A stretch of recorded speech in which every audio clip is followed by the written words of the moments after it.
Good evening. Welcome to the September 4th regular meeting of the Rockville Center Board of Education. Please rise for the pledge. Allegiance to the flag of the United States of America and to the republic for which it stands, one nation, under God, indivisible, with liberty and justice for all. Emergency evacuation exits are on either side in the back. Any correspondence that can be posted has been posted. Mr. Gavin, I'll turn it over to you. Thank you, President Barry. I would like to take a few minutes to address the incident that occurred at Riverside Elementary School yesterday afternoon. As I mentioned in my letter to parents earlier today, the district takes this matter extremely seriously. I am very grateful for the quick response of our local authorities who assisted us in this situation, and most importantly, I am grateful that the student is safe. As a district, we are committed to maintaining the trust of our families by being transparent and proactive. As such, we are conducting a thorough investigation of the incident, as well as reviewing our supervision practices. Earlier this morning, Principal Christopher Zappi and I met with the building teachers and staff of Riverside to discuss the incident and review protocols. We then met as an administrative team to review an active supervision protocols and ensure that all of our building staff review these thoroughly. Staff at all schools will be retrained on active supervision practices in the coming days. As noted in my letter, we are also strengthening headcount and lineup procedures, as well as reviewing campus security, including fencing and gates. These measures will reinforce the protocols our district already have in place, which include the steps listed in our district and building level safety plans. District plans are public on our website, and the building plans are confidential. These plans are reviewed annually and redone to reflect our best security practices. We review these procedures with our security company, Covert Security, as well as with representatives from law enforcement. This review is constant and ongoing, and we will review this incident thoroughly. Once the investigation of this incident has been completed, we will keep you updated of any additional steps to further safeguard our children. Again, I understand that this incident has caused concern, and I want to assure you that we are taking every step to reinforce our safety protocols and that the safety of our students is our top concern. At this juncture, there is no more information that we can share. We also want to stress the importance of respecting the privacy of the family as this process unfolds. Thank you. On behalf of the Board of Education, first and foremost, we are grateful that the student is safe. We express our support for Mr. Gavin and district administration as they respond to this situation. The safety and well-being of every student is always our highest priority. At this time, we would typically turn it over to our new ex officio student board member for her report, Callie Mann. She is currently at her field hockey game, so I'm going to ask Mr. Gavin to share her report with us. Thank you, President Barry. I met with Callie earlier last week. We knew that there was the potential for this conflict for field hockey, so we worked on the report, and here is her report. I'm going to try to read it like Callie might. Hi, everyone. Hope everyone has a good start to the school year. So sorry I can't be there in person, but here's my report for the first few days of school. Cell phone policy.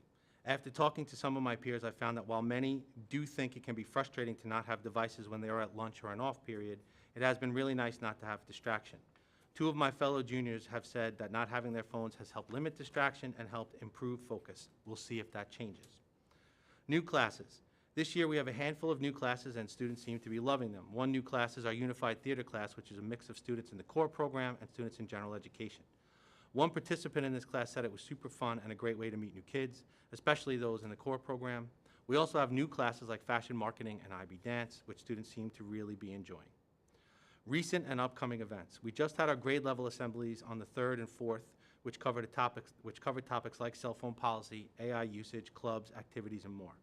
Our seniors will be taking part in a post-secondary planning day, which will be held on the 12th of September, where they will have a full day devoted to all things college and life after high school.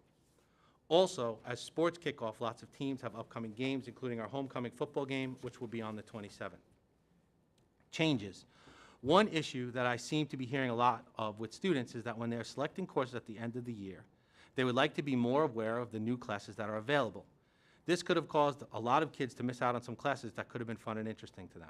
I was hoping there was a way to spread the word more about the new classes each year, whether through announcements by Dr. Walsh or just explaining the new courses more thoroughly when counselors push in to history classes towards the end of the year to help with course selection. Hope everyone had a good first day back, and I'll see you at the next meeting. Thank you. Mr. Gavin, thank you, Callie. At this point, I would like to welcome any opportunity for students that are with us this evening that would like to address the board. Are there any students here? Okay. Turning to items for discussion, policies. One note, a presentation that we originally had on schedule for this evening's meeting, we have pushed to the next meeting, which will be held on September 18th. So we will update everyone on curriculum updates and review at that meeting, and the presentation will be available online after that meeting as well. Items for discussion, currently at stage 1, we have policy 5650, energy, water conservation, and recycling of solid waste. Comments or questions on 5650? These are minor wording changes that bring it into compliance now that there is a maximum temperature, building temperature policy that's separate from this, so that's removed from this policy. Thank you.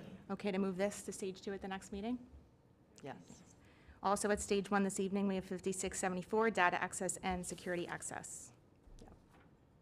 No significant changes. Okay. Okay to move this? Yes. Thank you. Currently at stage 2 this evening, 4212, Rockville Center organizational chart. We reviewed this at the last meeting. Okay to move this to stage 3 at the next meeting? Yes. Thank you. 5670, records management. Okay to move this as well? Yep. 5671, disposal of consumer information and records. Okay to move this? Yes. 5680, safety and security. Okay to move this as well? Yep. Currently at stage 3, we have 3310, public access to records. Okay to move this to approval at the next meeting? Yes. And with that, we have 3310 with the form, notice to employees FOIL request. Yes. 5631, hazardous waste and handling of toxic substances by employees. Okay to move this for approval as well? Yes. And 5631.1, pest management and pesticide usage. We'll Okay. move that to approval as well. Thank you. Yes. Opportunity for Superintendent, Mr. Gavin. I want to mention that our Rockville Center School community suffered a loss this past week with the passing of Donna Davis. Mrs. Davis was a longtime secretary in the high school for both John Murphy and Elizabeth Nisler. She was a friend to all, a huge supporter of our teachers and students, and a parent of 2 Southside graduates. We all have felt this loss tremendously, and we send our thoughts and prayers to Mrs. Davis's family. Opportunity for board members. I'm going to speak on behalf of the board this evening for all of us in wishing Donna's family our thoughts and prayers. She's in all of our hearts this evening and always. Thank you. Opportunity for visitors. The public is reminded to address questions or remarks to the board through its president. Is requested to refrain from making any direct references to students or staff members that could be considered critical of their performance or their character. Such references to individual students or staff members are inappropriate in a public forum and should instead be conducted in private conversation with appropriate members of the staff. The public is asked to state their name and address, and please limit your comments to 3 minutes.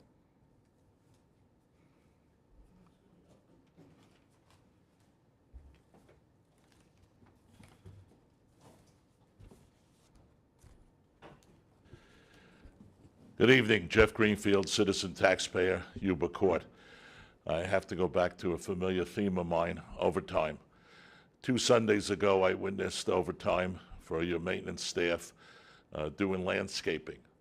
The village code doesn't allow landscaping on Sunday. I know we don't have to follow the village code, but I think we should deal with the spirit of the code. I don't know why Sunday landscaping is necessary, and I assume it is overtime.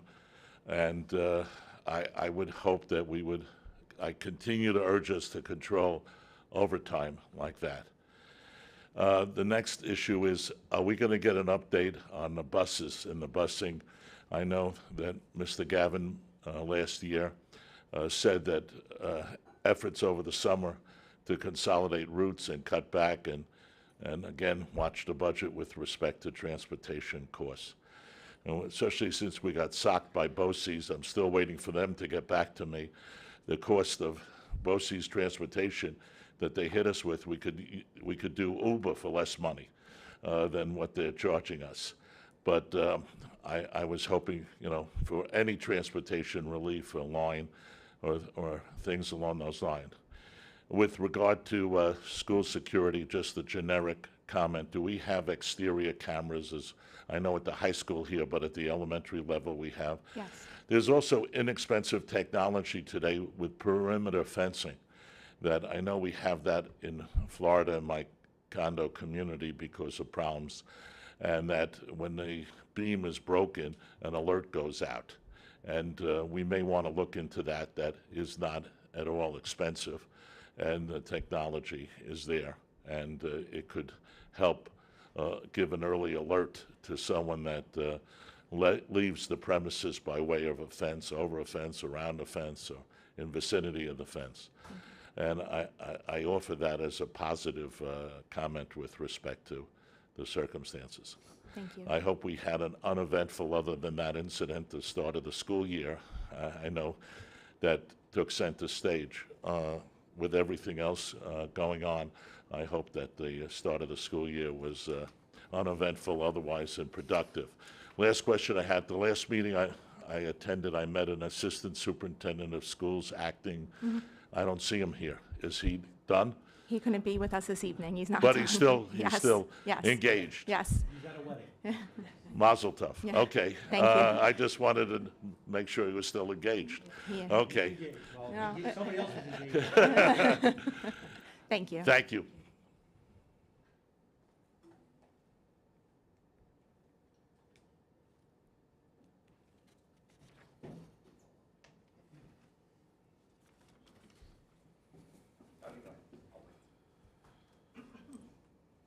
Hello, Pauline Gibney, 1327 North Long Beach Road, Rockville Center. Just like so many or all parents in the school district, hearing about what happened yesterday at Riverside certainly weighs heavy on all of our minds. But I must say, I'm a parent of 2 children in the school district. My son is on the spectrum, and there have been numerous incidents of elopement and safety and security concerns that I have communicated to schools, school administration, and that I have come to board meetings and expressed those concerns. And it feels a little disingenuous to me that over the years, I was marginalized, and so was my son, about our concerns until a family went to the media.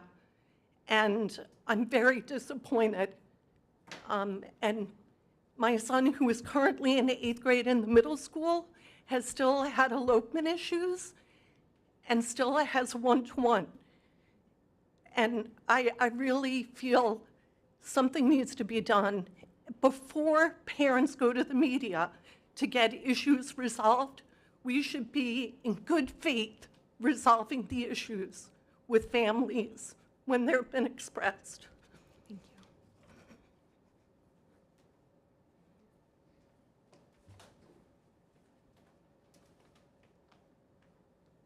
Good evening.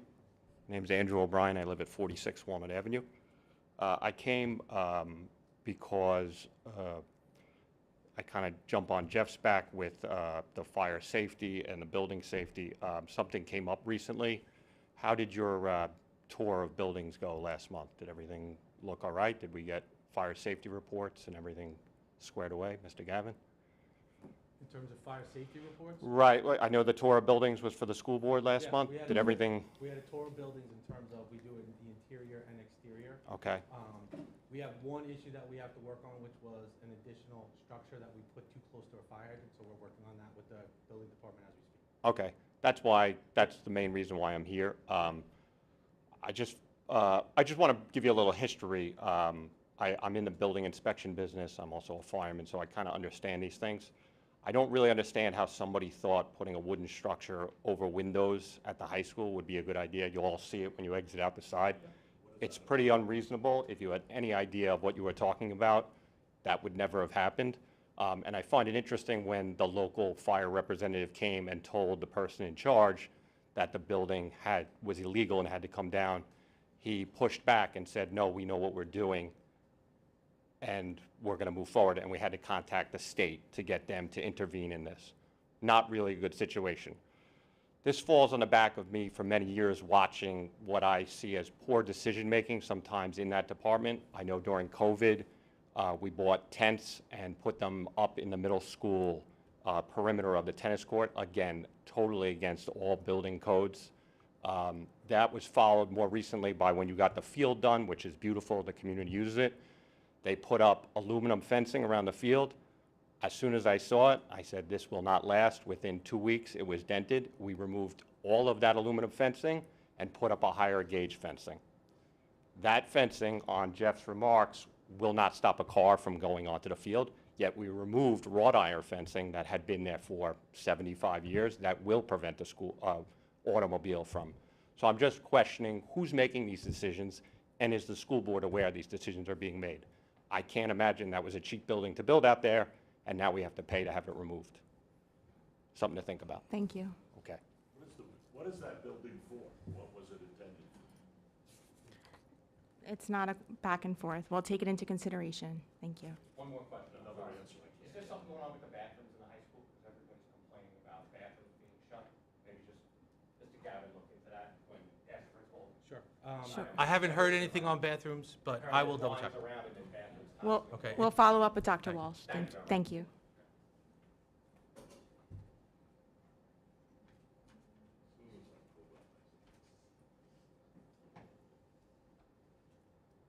Okay. Can I have a motion to approve items for action L1 through 09? Second? Any questions? All in favor? Aye. Can I have a motion to return to executive session to discuss the particular person, the employment of a particular person? So moved. Second? All in favor? Aye. Thank you, everyone. Our next meeting is a public work session on September 18th, and that will be here in the Commons. Have a good evening.